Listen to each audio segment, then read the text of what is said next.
In this video, I will be showing you how to install Kimi code CLI on macOS. So let's get started. First thing, just search for Kimi code. We'll be having the official link. Just open it, and if you scroll down, we'll be having Kimi code documentation also. Open this also. Here we'll be having a drop down saying get Kimi code, and just select Mac and Linux. It's also available for Windows VS Code extension as well as cursor extension.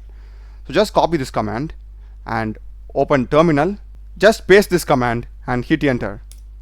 This will take some time to install, and in the same site, if you scroll down, we'll be having some of the Kimi code plans. You can simply go through it. And in the documentation, here we'll be having getting started. So this is the way that we have done. Apart from that, we are having the npm installation also. If you are having Node.js, you can install it using this way, and this is for upgradation and uninstalling. We are having the message installed to. So this is the location where it has been installed, and this path has been added. So we just need to run Kimi ---- version to check it. We have got the version, which means Kimi code has been installed successfully. So if I go to the documentation, next is the important step. So for launching Kimi, we just need to run the command Kimi, but you need to run the command after going inside your project. So just go to your project location in the directory. After that, just run cd your project name folder and then run the command Kimi, because that's when you will get the context of the files and folders present inside your project. So in my case, I'll just directly do it in the terminal. So just go here and I'll run Kimi.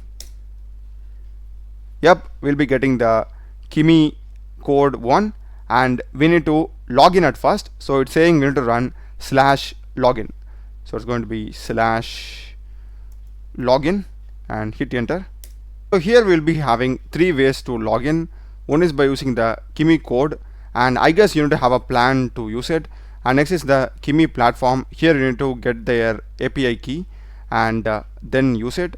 So you can just try the way that suits you, and you can simply start using it. And I guess if you have Olama in local, you can even use it that way also.